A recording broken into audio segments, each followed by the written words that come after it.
Well, good evening, and thank you for joining us. I've asked our news stations to take this press conference live because it's important that we have an opportunity to speak directly to the people of Illinois at this moment. I want to begin tonight by announcing new guidance regarding community, social, and sporting events in the state of Illinois. I've spoken with the owners of all of our major sports teams, and I've asked them to cancel all of their games or play without spectators until May 1st. All of the owners that I spoke with told me that they completely understood and were more than willing to comply with this guidance. I want to thank them for putting the health and safety of the residents of our state above all else. These are not easy decisions to make in business, but every single one of our team owners indicated to me that they care only about doing what is right for the fans and the families of our state. Additionally, I'm asking that all community events that organizers expect will attract 250 or more people be canceled or postponed until May 1st. This includes personal and social events. I'm mandating that events of 1,000 or more people be canceled or postponed immediately. I do not want to waste precious resources monitoring event cancellations, so I'm appealing to the civic, patriotic, and humanitarian character of the residents of Illinois to act on this guidance immediately without any need for official state action. Even for events that will attract crowds less than 250 people, it is critically important that organizers think about who is likely to attend, and if likely attendees include individuals in vulnerable populations, such as the elderly or those who are immunosuppressed, please consider canceling. With regard to schools here in Chicago and around the state, the mayor will speak to guidance for CPS students and teachers. We are not closing our schools, but we are monitoring the situation on a day-to-day basis.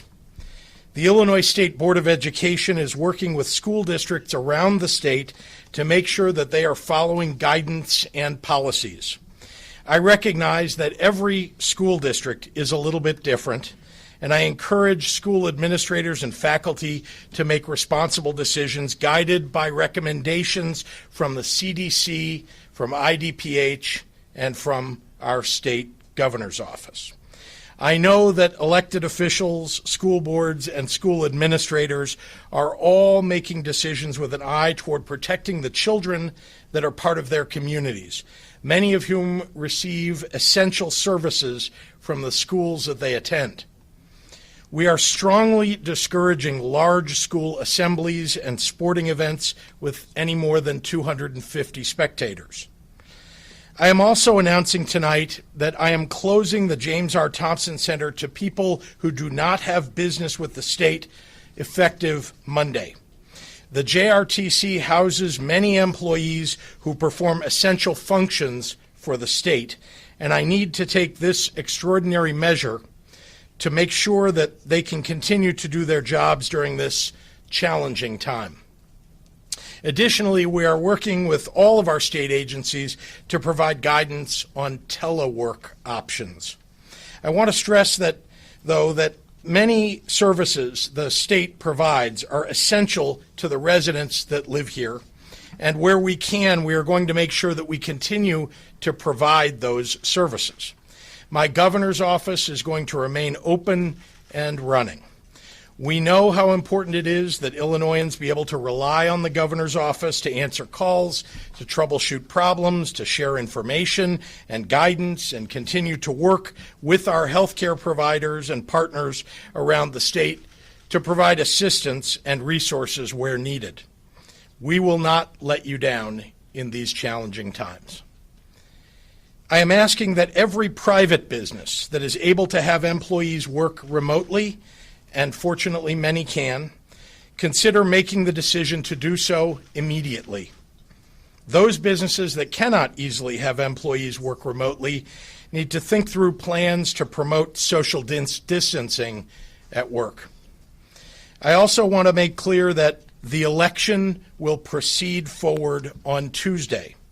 I'm encouraging all local election authorities to expand the hours of early voting every day until Election Day. Voting early usually means avoiding any crowds. You should take advantage of that if you don't want to wait until Election Day.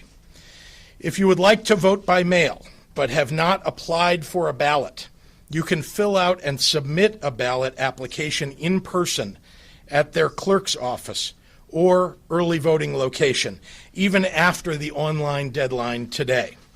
We encourage voters who choose that option to do so as soon as possible so they can get their vote-by-mail ballots in time to return them by mail by Election Day.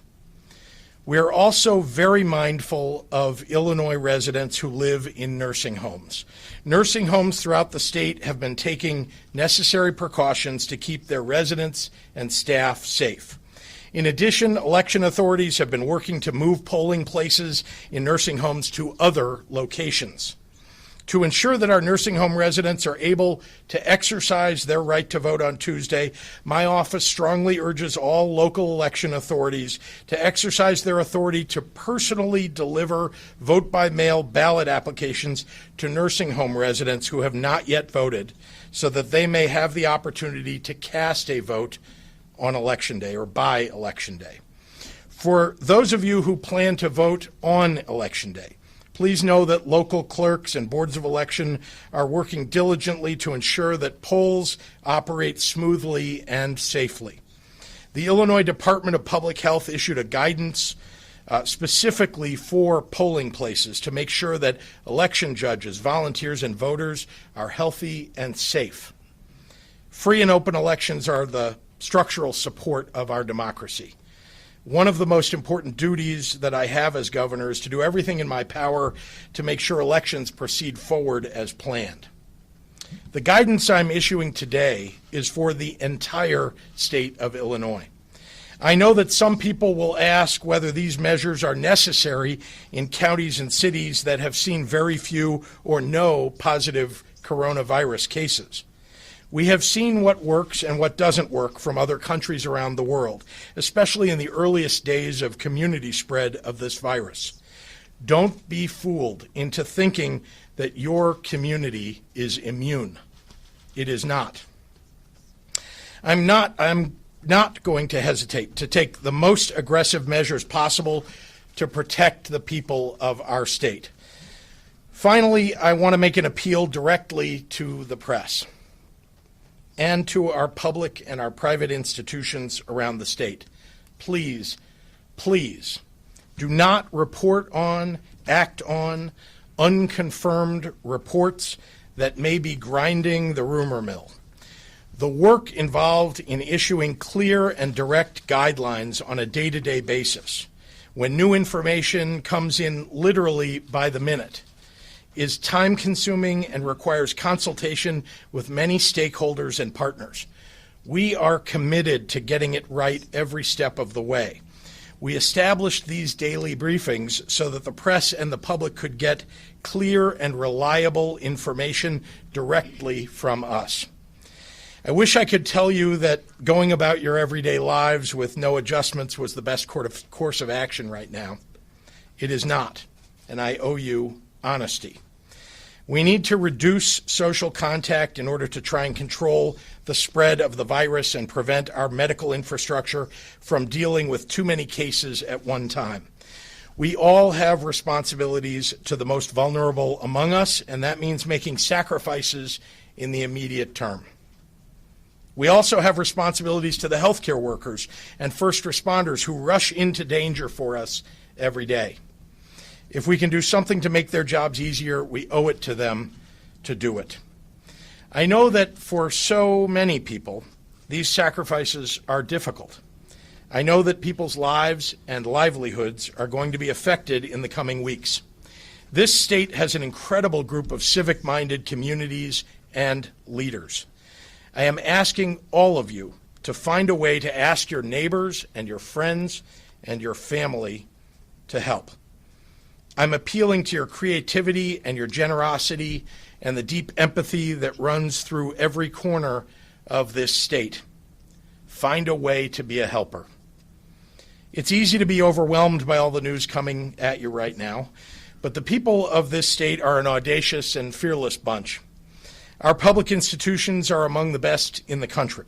We have the knowledge, the resources, and the talented people to deal with each new challenge that comes our way. A few weeks ago, I gave a State of the State address, and I told you that when you want to solve problems, you focus on the next important thing that needs to get done. That is what all of us are doing. That is what we will continue to do. And that is what you can do too. And together we'll find a way to the other side.